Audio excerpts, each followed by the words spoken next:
कर्पूरगौरं करुणावतारं संसारसारं भुजगेन्द्रहारं सदा वसन्तं हृदयारविन्दे भवं भवानी सहितं नमामि। बोलिए शंकर भगवान की जय। बोलिए शिव महापुराण की जय। बोलिए हिंदू सनातन धर्म की जय। देखिए साथियों, यह शिव महापुराण चल रही है, जिसके अंतर्गत 8वां अध्याय चल रहा है और जिसमें भैरव अवतार की कथा का वर्णन किया गया है। बहुत से लोग जो भैरव की साधना करते हैं, पूजते हैं, उनके लिए यह कथा सुननी चाहिए विशेष रूप से, क्योंकि भैरव का जन्म किस प्रकार से हुआ, अवतार किस प्रकार से हुआ। तो देखिए साथियों, श्री सनत कुमार जी वगैरह इनमें जो दिए हुए हैं वो इनसे संबोधन कर रहे हैं। तो श्री नंदीश्वर बोले। नंदीश्वर की कथा मैंने आपको पहले सुनाई दी है। तो श्री नंदेश्वर जी बोले, सनत कुमार जी, अब भैरव अवतार की कथा सुनिए। यह प्राचीन कथा है, ज्ञानवर्धक है। सुनने वालों की शिव में अचल भक्ति होती है। एक समय की बात है, सारे देवता एवं ऋषिगण ब्रह्मा जी के पास सुमेरु पर्वत के शिखर पर गए। उन्हें उत्तम तत्व के जानने की इच्छा थी। ब्रह्मा जी को प्रणाम करके हाथ जोड़कर प्रार्थना करने लगे, पितामह जी, जो कभी नाश न होने वाला परम तत्व है वह कौन है? कृपा करके हमको यही सुनाइए। इतना सुनकर शिव माया मोहित ब्रह्मा जी बिना जाने बूझे उस परम भाव को कहने लगे, देवताओं एवं ऋषियों, सुनो, मैं तत्व रूप कहता हूँ, जो स्वयं प्रकट होने वाला, संसार रचयिता, अजन्मा, अन्नादि भोक्ता, ईश्वर निरंजन, परमात्मा, संसार को प्रवृत्ति निवृत्ति धर्म का शिक्षक केवल मैं ही हूँ। मुझसे बढ़कर और कोई नहीं। सनत कुमार जी इस प्रकार ब्रह्मा जी के कहने पर वहाँ बैठे हुए विष्णु कुछ हंसकर क्रोध युक्त वाणी द्वारा बोले, ब्रह्मा जी, आप उचित नहीं बोल रहे, बिना जाने बूझे असत्य कह रहे हो। आप परम तत्व जानते ही नहीं। आप मेरी आज्ञा द्वारा ही सृष्टि की रचना करते हो। सब लोगों का करने वाला यज्ञ नारायण मायापति तो मैं ही कहलाता हूँ।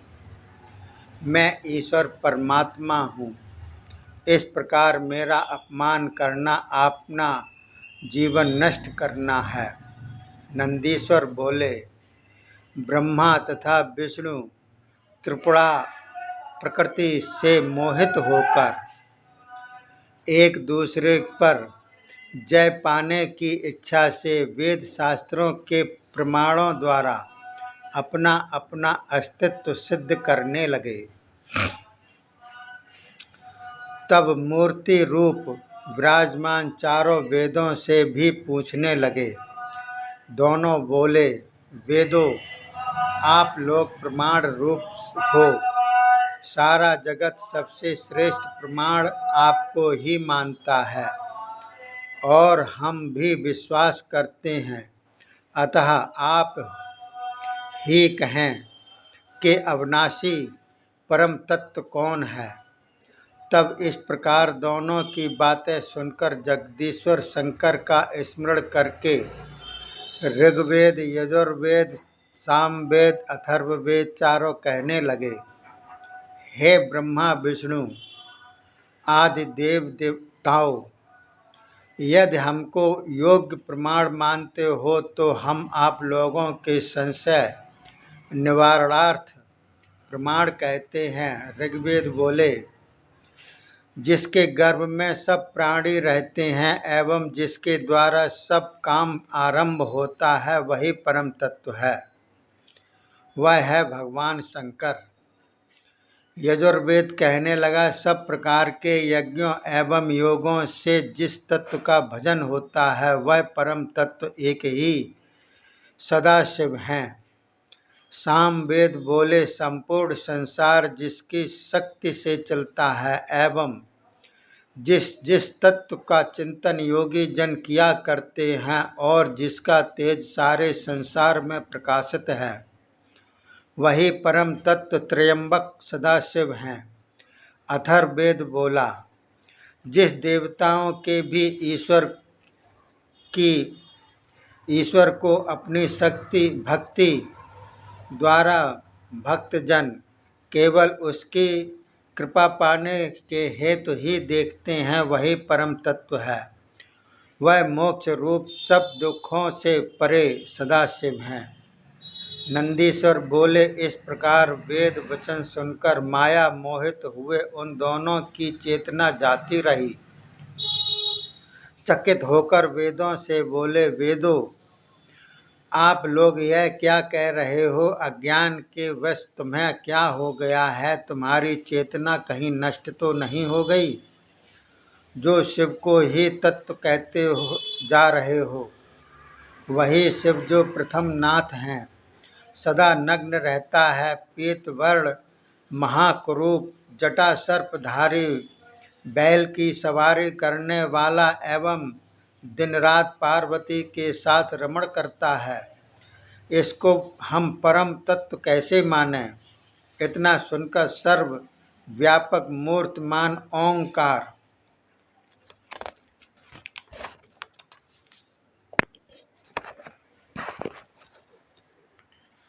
अत्यंत प्रसन्न होकर जमाई लेते लेते ब्रह्मा जी विष्णु से बोले, भगवान शंकर तो लीला से ही स्वरूप धारण करते हैं, वे तो अपनी शक्ति के साथ रमण करते हैं, यही सनातन परमेश्वर हैं, ज्योति स्वरूप हैं, उनकी शक्ति भी आनंद स्वरूप है, नित्य ही उनके साथ रहती हैं। नंदीश्वर बोले,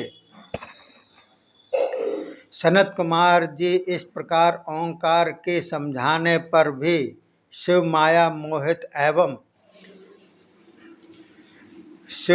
मोहित ब्रह्मा विष्णु का अज्ञान नष्ट नहीं हुआ। तब ब्रह्मा विष्णु दोनों के मध्य में भूतल एवं आकाश को जगमगाती हुई एक दिव्य ज्योति प्रकट हुई। तब उसी ज्योति में से एक अद्भुत शरीरधारी पुरुष उन दोनों को दिखाई देने लगा। तब ब्रह्मा विचारने लगा कि यह हम दोनों के बीच यह पुरुष स्वरूप धारी कौन है और कौन इसे धारण कर रहा है। इस प्रकार विचारते ही क्रोध से उसका 5वां सिर जलने लगा। तभी तक नील एवं लोहित महापुरुष सदाशिव थोड़े समय में 3 नेत्रधारी त्रिशूल हाथ में लिए चंद्रशेखर सर्पों के आभूषणों वाले ब्रह्मा को दर्शन देने लगे। यह देखकर ब्रह्मा बोले, रुद्र जी, मैं आपको पहचान गया, तुम तो मेरे मस्तक से जन्मे थे और रुदन कर रहे थे, तभी तो मैंने तुम्हारा नाम भी रुद्र रखा था। मैं तुम्हारा रक्षक हूँ, भय मत करो, मेरी शरण में आओ। इस प्रकार के ब्रह्मा के अभिमान युक्त वचन सुनकर क्रोध में आकर सदाशिव ने भैरव नाम का एक पुरुष प्रकट कर दिया और उससे कहा, भैरव, तुम काल की भांति शोभा पा रहे हो, अतः संसार में तुम कालराज नाम से प्रसिद्ध होगे। संसार पालन में भी तुम समर्थ हो, भयानक होने के कारण भैरव हो। तुम में तो काल भी डर जाएगा, इसी कारण तुम काल भैरव कहलाओगे। तुम क्रोध में आकर दुष्ट जनों का पाप नाश करोगे, इसी प्रकार पाप भक्षण आदि और भी तुम्हारे नाम प्रसिद्ध होंगे। भैरव मुक्ति देने वाली मेरी काशीपुरी के तुम ही स्वामी होगे। उस पुरी में रहने वाले पापी जनों को तुम ही दंडदाता होगे। वहाँ के शुभ अशुभ कर्मों के लिखने वाले चित्रगुप्त होगे। भैरव, अब पहले तो मेरी आज्ञा से इस अभिमानी ब्रह्मा को दंड दो। सनातन संत कुमार जी बोले। सनत कुमार जी बोले, इस प्रकार शिव से आज्ञा पाकर एवं सुनकर भैरव ने उसी समय अपने बाएं हाथ की उंगलियों के नखों से ब्रह्मा का 5वां सिर काट दिया।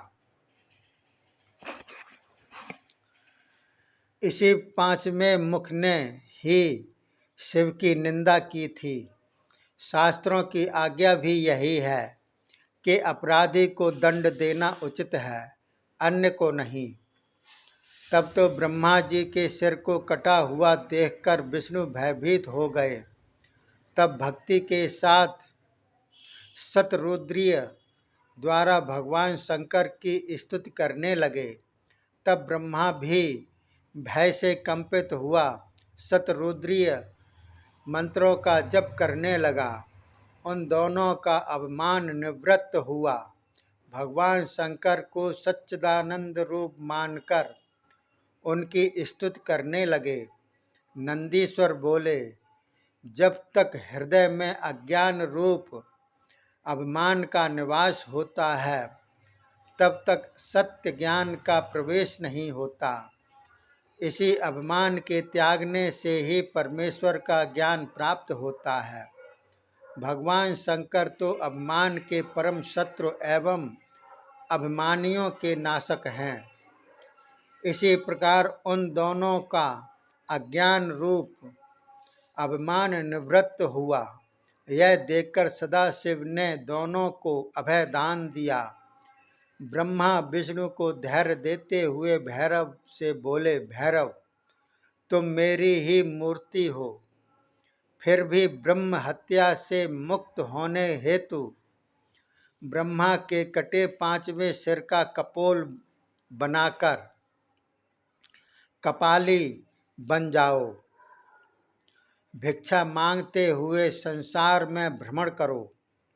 भैरव से यह कहकर सबके सब देखते देखते सदाशिव ने ब्रह्म हत्या नाम की एक कन्या प्रकट की।